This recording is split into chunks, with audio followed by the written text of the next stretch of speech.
जब से ईरान और यूएस के बीच में युद्ध थमने का ऐलान हुआ है और बातें धीरे धीरे और ज़्यादा मजबूत होती जा रही हैं, तब से शेयर बाजार में रौनक वापस से लौटती आई है। शेयर बाजार की सबसे ज़्यादा जो बड़ी चिंता थी कच्चा तेल ईरान वॉर से पहले वाले लेवल पर पहुंच चुका है, तो सबसे बड़ी राहत यहां से मिलती हुई दिख रही है और शायद यही वजह है कि बाजार लगातार तेजी का रुख अपनाए हुए है। लेकिन सवाल यहां पर यह है कि एक निवेशक के तौर पर हम इस तेजी को कैसे देखें। पहला कि क्या यह तेजी टिकाऊ है क्या, दूसरा सिर्फ कच्चा तेल का इंपैक्ट देखें या फिर बाकी के माहौल भी सुधर रहे हैं, तीसरा कि जो अल नीनो का इफेक्ट धीरे धीरे काफी ज्यादा बढ़ता जा रहा है। अब कृषि मंत्रालय की तरफ से औपचारिक ऐलान कर दिया गया कि 100 से ज्यादा जिलों में कंटीजेंसी प्लान को एक्टिवेट कर दिया गया है। तो ये सारी चिंताएं बाजार को आगे चल करके मुश्किल में डालेंगी क्या, बहुत सारे सवाल हैं। और एक निवेशक होने के नाते जो अब तक इस इंतजार में बैठे थे कि ईरान वॉर खत्म होगा तब पैसा लगाएंगे, वो अब क्या करें।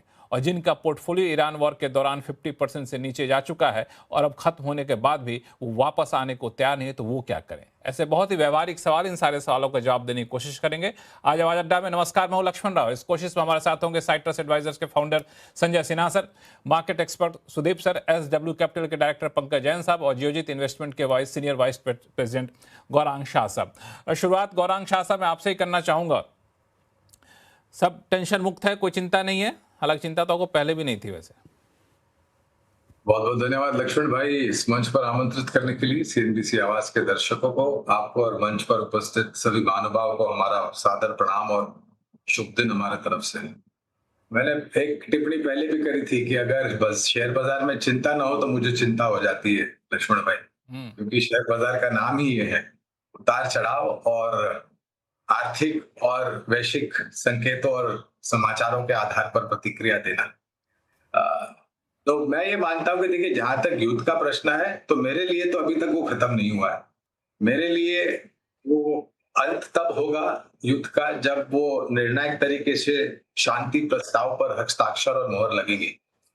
60 दिन का समय दिया है मेमोरेंडम ऑफ अंडरस्टैंडिंग पर काम करने के लिए और 30 दिनों में अमेरिका अपनी नाकाबंदी बंद करेगी और ईरान ने जो घेराव स्ट्रेट ऑफ हॉर्मुज पर किया है वो बंद करेंगे और उसके बीच में कई सारी वार्ताएं होंगी, निष्कर्ष निकाले जाएंगे और उसके ऊपर मेरे ख्याल से आत्मचिंतन किया जाएगा।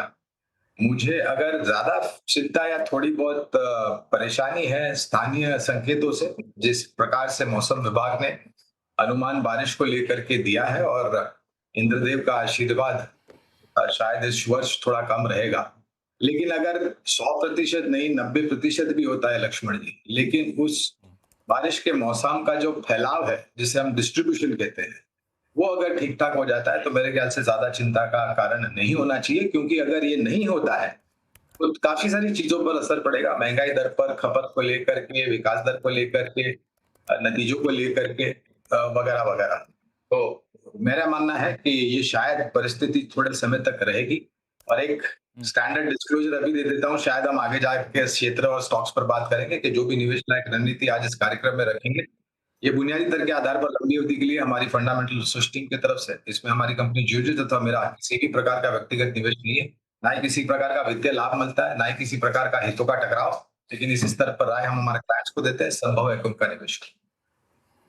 बिल्कुल, आपके इस डिस्क्लोजर को हम लोग स्वीकार करते हैं और आपको चिंता का इंतजार रहता है और इसलिए आप चिंता को देखते हैं, कहीं ना कहीं ढूंढ लेते हैं। लेकिन संजय सिन्हा सर को देख के लगता है मुझे कि अब चिंता वाकई हट गया है। संजय सिन्हा सर। तो लक्ष्मण जी, जैसा गौरांग कह रहे थे, स्टॉक मार्केट में अगर चिंता ना हो तो फिर स्टॉक मार्केट का जो ग्राफ है वो बिल्कुल एक तरफा ग्राफ रहेगा, या तो वो ऊपर जाता रहेगा या नीचे जाता रहेगा।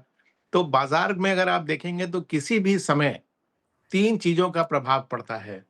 शॉर्ट टर्म में बाजार पे इवेंट्स का प्रभाव होता है, मीडियम टर्म में लिक्विडिटी का होता है और लॉन्ग टर्म में वैल्यूएशंस का होता है। अभी हम इतने सारे इवेंट से घिरे हुए थे, उसका प्रभाव हम लोगों ने बाजार में शॉर्ट टर्म में देखा। लिक्विडिटी का जहां तक सवाल है, जिस तरह से फॉरेन पोर्टफोलियो इन्वेस्टर्स की सेलिंग भारतीय बाजार में होती आ रही थी, वो हमारे लिए एक ओवरहैंग रहा बाजार के लिए, जिसका काउंटर पॉइंट रहा डोमेस्टिक फ्लोज। लेकिन पिछले महीने जिस तरह से म्यूचुअल फंड के आंकड़े आए, आपने देखा होगा कि जो नेट इक्विटी इनफ्लो है वो मंथली SIP से कम है। यानी कि नेट लेवल पे रिडेम्पशन ज़्यादा हुए, इन्फ्लोज़ कम आए। तो क्या ये ट्रेंड महीना दर महीना इसी तरह से चलता रहेगा, तो फिर ये लिक्विडिटी के तरफ एक नेगेटिव चिंता ज़ाहिर कर सकता है। इसी के लिए हमें इस फैक्टर को कुछ महीनों तक देखना पड़ेगा कि डोमेस्टिक इन्वेस्टर का जो विश्वास है भारतीय बाज़ार में, वो किस तरह से स्टेडी है।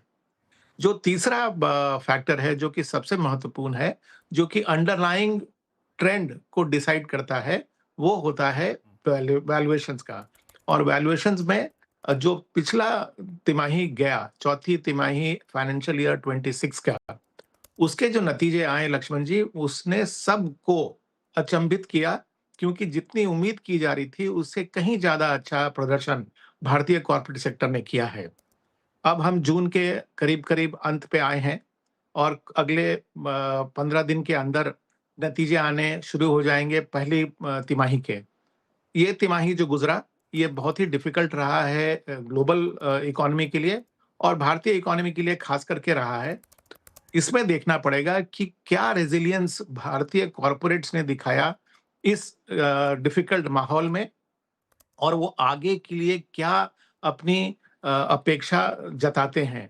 वो मेरे ख़्याल से एक महत्वपूर्ण फैक्टर है जो कि मेरे ख़्याल से नियर टर्म में अगले कम से कम 3 महीने जब तक कि हम फेस्टिव सीज़न में नहीं घुस जाते ये डिसाइड करेगा कि बाज़ार की दिशा क्या होगी।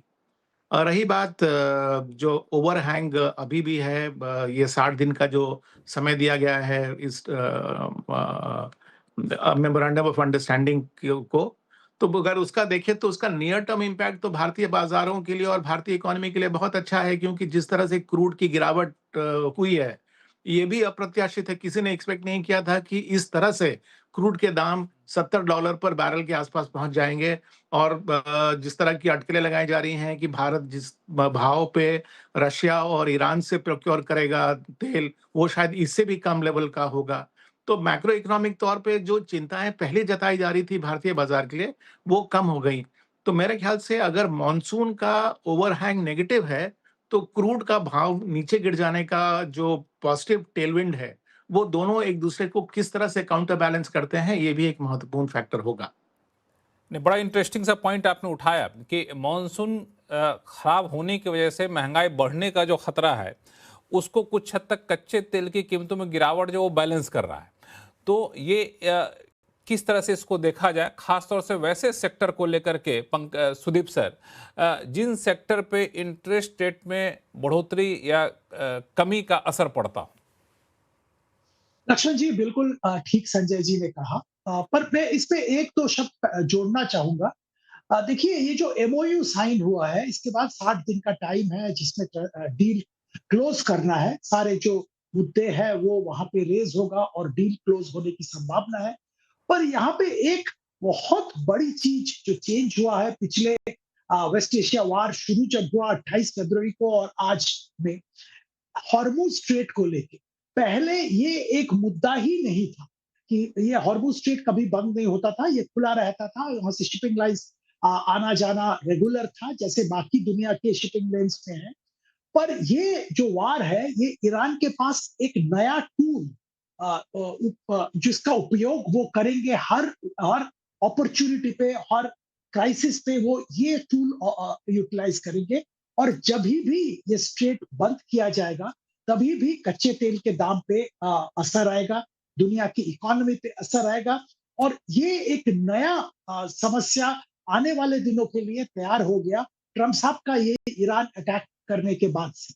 तो ये हम लोगों को ध्यान में रखना पड़ेगा कि वोलेटिलिटी जो हम लोग पहले डील करते थे एक नया एंगल उसमें जुड़ गया है और इसके कारण बीच बीच में आपको देखने को मिलेगा और ये 60 दिन के अंदर भी मुझे लगता है बहुत बार ये स्थिति आएगा जबकि हॉर्मुज स्ट्रेट बंद कर दिया जाएगा जब भी ये डील में कुछ गड़बड़ है ऊपर नीचे होगा।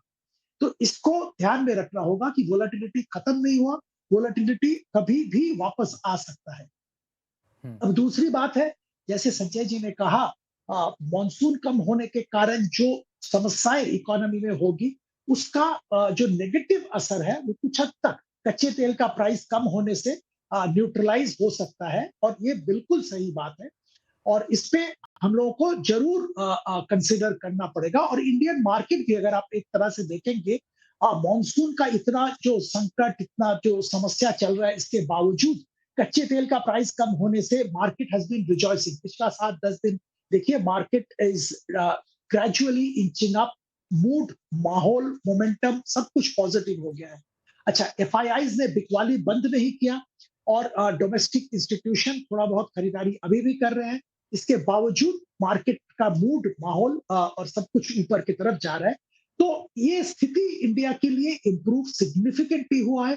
पिछली बार जब आपसे आवाज अड्डा में बात कर रहे थे तब और आज में इंडिया का सिचुएशन, मैक्रो इकोनॉमिक पोजीशन सब इम्प्रूव हुआ है।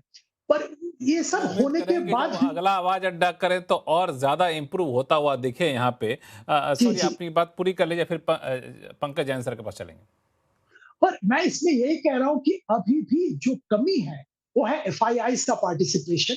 वो कमी अभी भी पूरा होते हुए दिख नहीं रहा है, क्योंकि जो समस्याएं उनका इन्वेस्टमेंट को लेके है, जो कि relative attractiveness of Indian equity और उसका रिटर्न विजावी कोरिया, ताइवान, यूएस और ऐसे इकोनॉमी का में मार्केट में जो रिटर्न मिल रहा है, वो समस्या खत्म नहीं हुआ। दूसरा, जो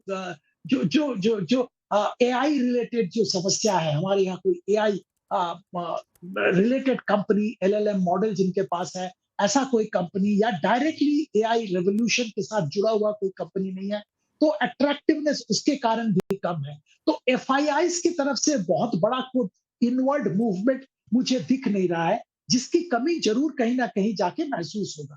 तो ये दो मुद्दा मैं यहाँ पे रखना चाहता था कि इस पे हम लोगों को आने वाले दिनों में भी ध्यान रखना पड़ेगा। एक, वोलेटिलिटी आगे भी देखने को मिलेगा। दूसरा, एफआईआई का समस्या खत्म नहीं हुआ। अब मुझे लगता है एफआई की समस्या एक है, और यहाँ पे लगता है कि हम लोग खुद ही आगे चलकर इतना स्ट्रांग होते जाएं कि एफआई को लगे कि नहीं अब यहाँ पे आना चाहिए। और एफआई को शायद ये भी लग रहा है कि अभी थोड़ा बाहर रहेंगे तो डर के सरकार शायद टैक्स वैक्स और घटा दे, तब फिर आया जाएगा तो दबाव बनाया जाए। तो खैर एफआई जाने एफआई क्या चाहते हैं।